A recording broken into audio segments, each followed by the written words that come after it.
Bonjour à tous et bienvenue sur le réseau PVLV en ce vendredi. Je suis très content de vous retrouver pour un nouveau numéro. C'est le 35e numéro ce soir. Et il leur a fallu attendre 34 numéros pour être enfin insulté par un internaute.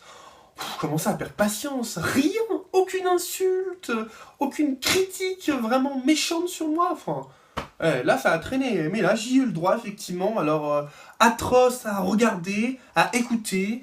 Tu es laid, abruti. Alors là, j'ai eu dans un message vraiment la totale. Et ben, je vous remercie, voilà, vraiment, du fond du cœur. C'est un internaute qui m'a insulté sur YouTube. Ça m'a fait extrêmement plaisir parce qu'en fait, quand on regarde bien, tous les plus grandes stars se font insulter sur les réseaux sociaux, sur YouTube, sur Internet. Ils se font insulter et ils sont pourtant au sommet, ces stars-là. Donc, j'ai envie de dire, c'est un peu la consécration pour moi. Donc, un grand merci vraiment du fond du cœur. Je le redis encore une fois, je ne le dirai jamais assez à cet internaute parce que ça m'a vraiment boosté et motivé à continuer cette émission.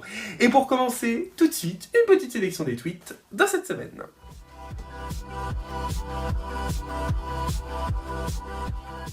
Vous êtes nombreux au quotidien à réagir autour de Plus belle la vie sur les réseaux sociaux. Et moi, chaque semaine, je fais une petite sélection de vos tweets.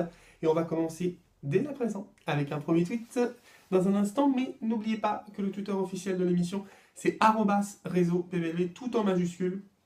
N'hésitez pas, si vous le souhaitez, à faire partie des abonnés. Le tweet de Minidelph, à présent. Je vois bien Benoît et Stéphane en couple. Benoît et Stéphane en couple. Alors, franchement, moi qui invente des intrigues un petit peu tordues dans ma rubrique si j'étais scénariste, je n'y avais pas pensé. Benoît et Stéphane en couple, vraiment. Bon, petite relation d'un soir, pourquoi pas, mais un couple, non, je suis pas sûr. Je crois que Stéphane aime vraiment beaucoup trop les femmes pour ça. Un tweet également de Serrali Daniel qui tweet Blanche a trouvé son Quasimodo. Voilà, un tweet plutôt méchant, mais j'ai sélectionné parce que je voulais un petit peu parler de ça. Moi, je trouve intéressant qu'on puisse mettre deux personnes ensemble sans tout de suite que ce soit les deux plus belles personnes du monde, vous voyez. Hein. Alors, ok, Jean-François, effectivement, n'a pas un physique de top modèle. On est d'accord. Effectivement, Blanche non plus d'ailleurs, hein, si on regarde bien. Mais Jean-François particulièrement non, je suis d'accord. Cependant, de là, le traité de Quasimodo, là, attention, parce qu'on touche aussi aux comédiens. On ne touche pas qu'aux personnages, donc il faut faire gaffe à ce qu'on dit. Ça peut parfois être très blessant, surtout que voilà, moi personnellement, je le trouve très touchant, voilà, vraiment, avec Blanche. Puis surtout, voilà, c'est un comédien vraiment talentueux, et voilà. Et puis honnêtement, voilà, regardez-vous vous-même avant de regarder les autres. Je suis sûr qu'on pourrait très très bien tout autant rire de vous aussi. Allez, on continue avec un tweet de It's Me Marilyn qui tweet Je me suis vraiment touché. Alors, je me suis. Non, je me suis pas vraiment touché pour le coup. Non, mais c'est. J'ai même pas fait exprès. J'ai vraiment pas fait exprès. Je suis vraiment touché. Voilà. Je suis vraiment touché par l'intrigue de Fabienne Cara dans Plus belle la vie. C'est même une superbe actrice. Bravo pour ce jeu exceptionnel. Bisous. Voilà, je voulais également sélectionner ce tweet parce que c'est vrai que voilà qu'on dit souvent, enfin certaines personnes assez malveillantes envers Plus belle la vie disent souvent les acteurs savent pas jouer, c'est mauvais, ça ressemble au sitcom d'AB Productions, de l'époque Hélène et les garçons et compagnie. Mais c'est faux, vraiment. Et là, on le voit avec ce tweet encore une fois, les acteurs jouent bien pour la grande majorité. Et surtout, c'est un exercice hyper difficile ce qu'ils font, parce qu'ils tournent vraiment à l'année, tous les jours, de nombreuses heures. Ils ont beaucoup de textes à connaître par cœur, et ils sont toujours là, et ils font leur rôle vraiment à merveille. Donc je tenais à souligner vraiment le talent des comédiens de Plus belle la vie, et Fabienne Cara en particulier, effectivement, qui joue toujours excellemment bien. Et puis un tweet de Selink Lower qui dit à demain pour un nouvel épisode de Gabriel le grand frère. Et oui, c'est vrai, on pourrait un petit peu penser à la célèbre émission Pascal le grand frère quand on voit Gabriel avec Baptiste. C'est vrai que c'est un petit peu semblable, effectivement. Et puis il y a également beaucoup de tweets sur le commissaire d'Orléac. Alors là, on pourrait en faire vraiment des longueurs et des longueurs sur elle. Alors j'ai synthétisé. Alors, certaines veulent lui foutre des grosses baffes, j'ai envie de la claquer, c'est une salope, et puis évidemment, ce qui revient souvent, rendez-nous Douala. Il va falloir s'habituer à Dorléac. Enfin, en tout cas, elle est de plus en plus populaire, hein, on le constate chaque jour encore plus sur Twitter.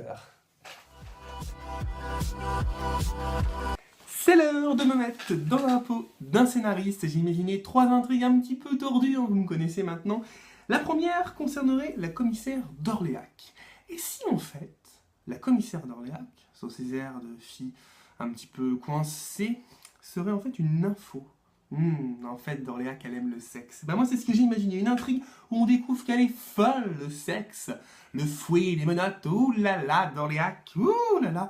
C'est vital pour elle, elle a besoin de ça. Et là, un jour, dans le bureau, elle plaque Julio, le stagiaire, contre le bureau. Et ils font l'amour, tous les deux. Ouh là là, c'est chaud comme la braise. Et d'Orléac est comme ça avec tous les mecs. Ils défilent de jour en jour chez elle. Et ça va pas tarder à se découvrir. Ça ferait une intrigue bien coquine, qui en choquerait plus d'un, mais ce serait marrant. Une autre intrigue également sur Céline Frémont. C'est vrai qu'on finalement on parle trop peu de Céline Frémont. Elle a un rôle beaucoup trop secondaire maintenant dans la série. Moi, je lui aurais créé une nouvelle intrigue et j'aurais fait naître une nouvelle histoire d'amour pour Céline. Et comme on sait que Céline aime les hommes, mais elle aime aussi les femmes, moi, j'aurais fait naître une histoire d'amour avec Coralie Blin. Et oui, la prof Coralie Blin qui vit avec Blanche. C'est vrai, elle est toute seule. Ça aurait fait une belle histoire d'amour. Je pense que ça aurait pu être touchant de les rassembler toutes les deux ensemble, à bon entendeur. Et puis une autre intrigue, alors celle-là, je pense que beaucoup d'entre vous l'attendent depuis longtemps. Guillaume et Luna, le retour. Et oui, le retour du couple. Ah, j'imagine comme ça aurait pu être magique. Luna arrive près du bar. Et là, elle voit des pétales de rose sur le sol. Roland est là, avec de la ratatouille à la main. Oui, la ratatouille. Et puis, Guillaume arrive en costume blanc. Et là, il se met à genoux. Il a une bague dans la main. Et il dit à Luna, « Luna, veux-tu m'épouser ?» Et là, Luna répond, « Oh, mais ça suffit maintenant, ce cirque. Je suis très bien avec Sacha, lâchez-moi, j'ai pas envie de retourner avec toi. » Et elle se casse. Et voilà, le retour de Guillaume et Luna, c'est pas pour maintenant, malheureusement. Je suis déçu. Et c'est parti, ils l'ont dit, petite sélection des répliques des personnages, c'est sélectionné toutes les semaines sur le forum par Klingsor et Kat de Luna, et moi j'arrive, je picore, et je fais ma petite sélection aussi. On commence avec une réplique de Stéphane à Benoît qui lui dit « Une petite soirée entre couilles, c'est ce qu'il me fallait ». Voilà, c'est classe, poétique, c'est Stéphane. Également une réplique de Blanche à Coralie qui lui dit « Je ne sais pas si tu as remarqué, mais mes hormones de l'amour sont au placard ». Ce à quoi Coralie a répondu « Il n'y aurait pas un amant dans le placard ?» Et Blanche lui a répondu « Tu serais la première au courant. » Ouh la menteuse Blanche, c'est pas bien. Ouh la menteuse, elle est amoureuse. Ouh la menteuse, elle est amoureuse. Excusez-moi, c'est des réflexes de l'enfance. Dorothée, toute ma jeunesse. Et puis une réplique de Mélanie à Benoît qui lui dit « Quand je suis avec l'un, je pense à l'autre. Ils sont super tous les deux.